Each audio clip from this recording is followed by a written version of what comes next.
मुझे लगता है कि अब प्रदेश के सिर्फ कोने कोने में नहीं, देश के कोने कोने तक आवाज़ चली गई है शिवम की।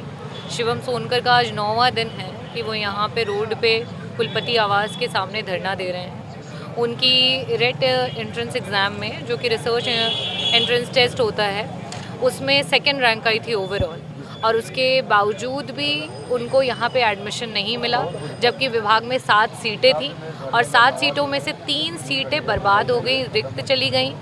और उनको साथ ही में उनके साथ साथ और भी 3 बच्चे थे जिनको कि शायद एडमिशन मिल सकता था, लेकिन एडमिनिस्ट्रेटिव, मैं कहूँगी कि ये सोच के कारण कि किसी पिछड़े और दलित को जो है शिक्षा का अधिकार ना मिल जाए, और उसी की वजह से ये बच्चा आज रोड पर बैठा हुआ है।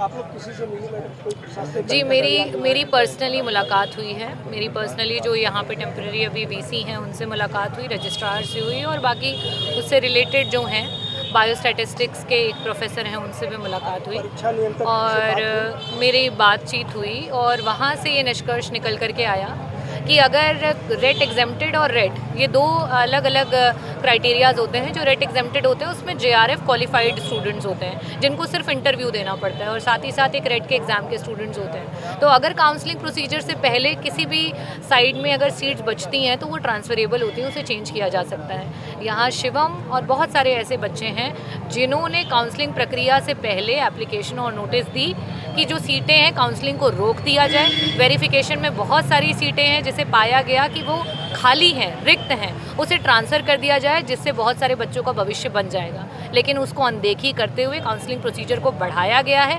और बात होने पर यह भी पता चला 50%, 1620 टोटल रिसर्च की सीट थी, जिसमें से 50% जो सीट्स हैं उनको भर दिया गया।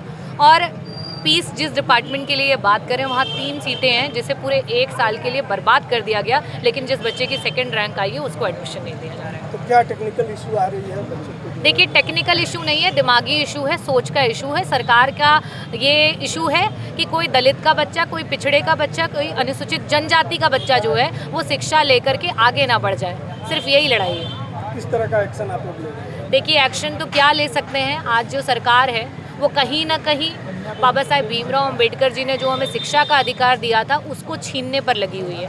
और मैं तो कहूँगी कि जो हौसला है शिवम के अंदर कि वो इस लड़ाई को लड़ रहा है। आज 9 दिन हो गए हैं, बीमार हो गया है, उसके मतलब बॉडी में पेन है, और साथ ही साथ डिहाइड्रेटेड है। इतनी गर्मी में यहाँ रोड पर वो बच्चा बैठ रहा है, और बहुत सारे ऐसे बच्चे हैं उनमें हिम्मत नहीं है।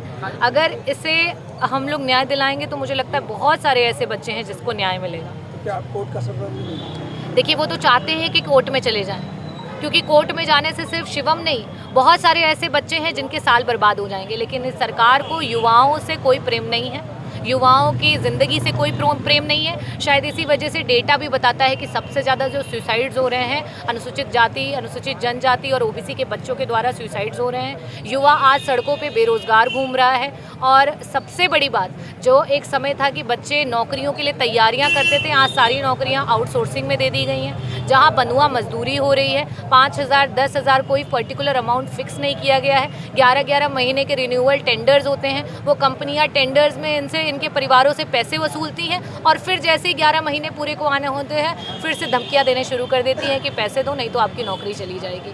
तो आज युवा त्रस्त हो चुका है, और स्पेशली सबसे बड़ी गलती अगर आज शिवम की है तो वो यही है कि वो एक दलित समाज का बच्चा है।